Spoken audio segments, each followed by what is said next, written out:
Hello students, आज हम जेमा स्टडी पॉइंट में हिस्ट्री का चैप्टर 2 पढ़ेंगे। ब्लॉक फर्स्ट का चैप्टर 2 उत्तरकालीन मुगल।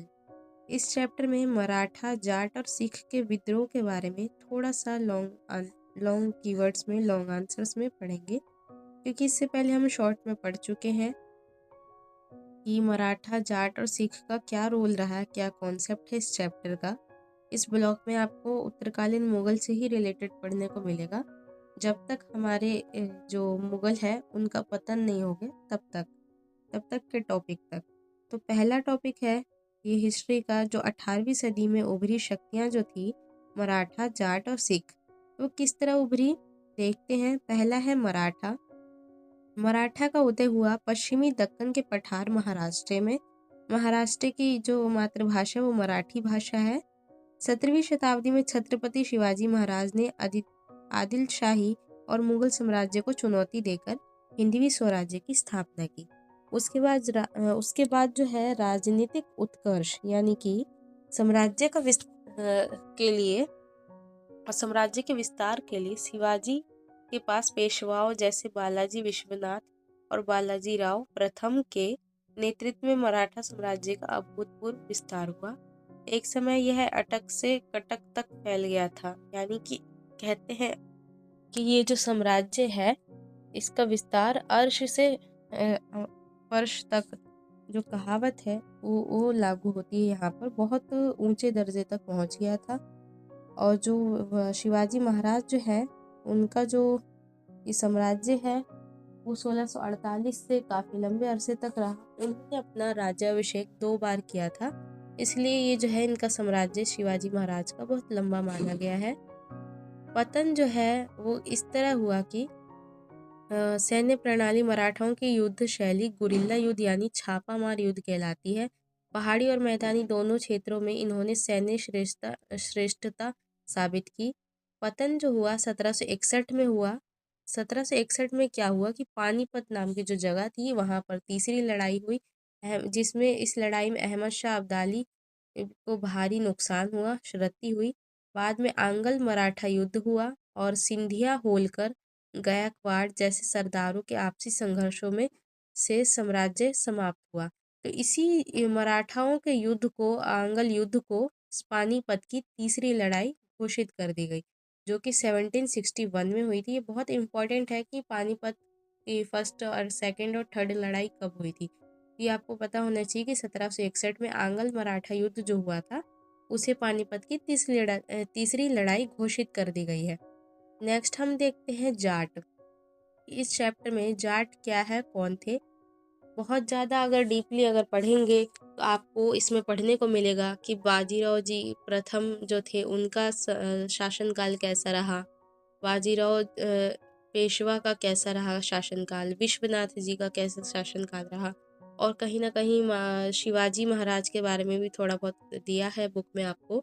और उसके बाद सिख समुदाय के बारे में, जाट समुदाय के बारे में, और इससे पहले जो हम फर्स्ट चैप्टर में पढ़ चुके हैं रंजीत सिंह जी, पंजाब और सिंध और मैसूर के बारे में आपको जो बुक में दिया हुआ है, हैदराबाद के बारे में, अवध के बारे में, उन सब से कहीं ना कहीं कनेक्ट होते हुए जो भी यहाँ पर शासक रहे हैं पहले के, जो मुगल पीढ़ी में रहे हैं और औरंगजेब के डेथ के बाद जो रहे हैं शासक, तो उनका भी यहाँ पर थोड़ा बहुत रोल और नाम सुनने को मिलता है।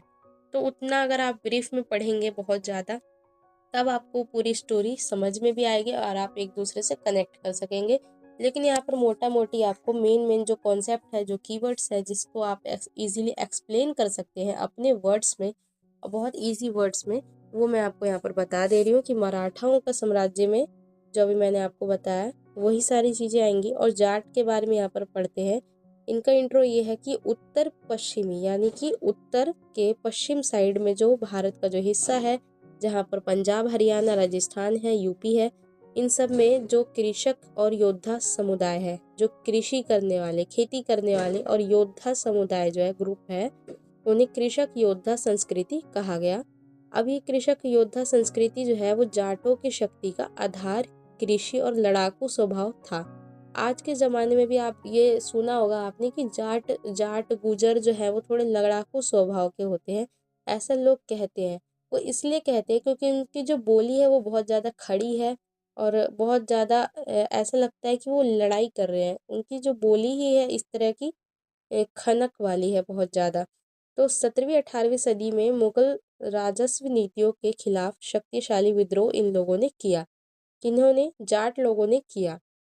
अब ऑब्वियसली अगर मुग़ल राजस्व नीति यानी मुग़ल के टैक्स के जो रूल्स थे उनके खिलाफ अगर इन्होंने विद्रोह किया तो ज़ाहिर सी बात है कि युद्ध तो ज़रूर ही हुए होंगे।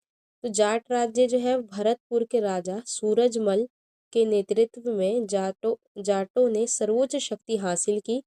देखिए, इससे पहले भी मैंने आपको पहले जो चैप्टर पढ़ाया था उसमें सूरजमल का नाम आया था। तो सूरजमल के नेतृत्व में जाट लोगों ने अपनी शक्ति हासिल की। मुगलों को हराकर स्वतंत्र और सुदृढ़ यानी बहुत ज़्यादा मजबूत जाट राज्य की स्थापना कर ली इन लोगों ने। सिखों के साथ जुड़ाव किया। अब क्या बात आती है यहाँ पर, सिखों के साथ ये थोड़ा मतलब कनेक्शन रहा इन लोगों का, साथ रहे। सिखों के साथ जुड़ाव, पंजाब के जाटों ने बाद में सिख धर्म अपनाया। तो इसीलिए आज के दौर में लोग कंफ्यूज भी रहते हैं इस बात को लेके कि जो पंजाबी हैं उन्हें जाट भी कहते हैं और सिख भी कहते हैं। तो जो जाट थे वो थोड़े कृषक समाज के आते थे और जो जाट हैं उन्होंने बाद में पंजाबी धर्म को अपनाया। तो इसलिए पंजाब में रहने वाले सिख धर्म को उन लोगों ने बाद में अपना लिया था जाट लोगों ने। इसलिए जाट और पंजाबी जो जाट और सिख एक ही समुदाय कहलाते हैं। अब ये लोग बाद में जाकर जो जाट थे वो सिख कहलाए। महाराजा रंजीत सिंह की सेना में इनकी महत्वपूर्ण भूमिका रही, बहुत ज़्यादा रोल रहा इन जाट लोगों का। महाराजा रंजीत सिंह जो पंजाब के नेतृत्व में जो शासक रहे, पंजाब का नेतृत्व कर रहे थे, उनका वहाँ पर इन जाट लोगों का रोल रहा। उसके बाद बात आती है सिख लोगों की। तो अब सिख कौन थे? इनका उद्भव जो होता है पंजाब में गुरु नानक देव जी के शिक्षाओं से हुआ। अब गुरु नानक देव जी की शिक्षाओं के बाद इस धार्मिक उत्पीड़न से बचने के लिए सिखों ने खुद को खालसा योद्धा पंथ में बदला। खालसा योद्धा कहलाया उन्होंने अपने आप को। गुरुओं का बलिदान ये रहा कि गुरु अर्जुन देव और गुरु तेग बहादुर के बलिदान ने सिखों में मुगलों के खिलाफ सशस्त्र संघर्ष की प्रेरणा भरी। गुरु गोविंद सिंह जी ने 1699 में खालसा पंथ की स्थापना की। तो गुरु गोविंद सिंह जी के बाद 12 ऐसे आए खालसा पंथ आए जो रहे, लेकिन सबसे ज़्यादा नाम जो है गुरु नानक जी का और गुरु गोविंद जी का। पंजाबी जो लोग हैं सिख समुदाय के, सिख धर्म के जो लोग हैं पंजाबी लोग, उन लोगों के समाज में आपने ये देखा होगा कि गुरु नानक जी का नाम और गुरु गोविंद सिंह जी का नाम वो बहुत ज़्यादा लेते हैं और खालसा पंथ की बात वो करते हैं। मिसल और साम्राज्य, मिसल नहीं है यहाँ पर, ये मिशन है, ये शब्द का मिस्टेक हो गया है। मिशन और साम्राज्य, 18वीं सदी में सिख और 12 मिसल एक ग्रुप का नाम था। शब्द मिस्टेक है भी और नहीं भी है ये, क्योंकि मिसल तो एक डिश का भी नाम होता है, यहाँ पर मिसल एक ग्रुप का नाम है शायद से, जो बुक में आपको मेंशन है दिया है। मिसल और साम्राज्य की बात हो रही है यहाँ पर। 18वीं सदी में सिख 12 मिसलों में बटे थे। मिसल यहाँ पर ग्रुप को कहा गया। 19वीं सदी में महाराजा रंजीत सिंह ने सभी मिसलों को एकजुट कर आधुनिक सिख साम्राज्य बनाया। 18वीं सदी में महाराजा रंजीत सिंह ने ऐसा किया कि सभी ग्रुप जो बटे हुए थे आपस में उन सबको एकजुट किया। उसके बाद सिख साम्राज्य उन्होंने बनाया। सैन्य शक्ति की यहाँ पर बात करें तो खालसा एक सेना थी। खालसा सेना बहुत ज़्यादा शक्तिशाली थी। राजा रंजीत सिंह जी जो थे उनकी मृत्यु के बाद आंगल सिख युद्ध हुए और वीरता के लिए सिख सेना इतिहास में बहुत ज़्यादा प्रसिद्ध रही, मशहूर रही, जिन्हें आज भी याद किया जाता है। और जो पंजाबियों का जो धार्मिक ग्रंथ है वो गुरुमुखी ऐसे करके कुछ है, तो उसमें ये सारी चीज़ें मेंशन होंगी। अगर आपको ब्रीफ में पढ़ना है तो आप वो बुक्स भी पढ़ सकते हैं। यहाँ पर फिलहाल आपके सिलेबस के अकॉर्डिंग ये जो उत्तरकालीन मुगल में ये जो चैप्टर दिया है, चैप्टर 2, ये मेरे अकॉर्डिंग तो इन मेन कीवर्ड्स के थ्रू पूरा हो चुका है। आई होप कि आपको ये बहुत ज़्यादा इजी वे में लगा हो एक्सप्लेनेशन। वीडियो अगर अच्छी लगी हो तो लाइक एंड सब्सक्राइब कीजिएगा। Thank you.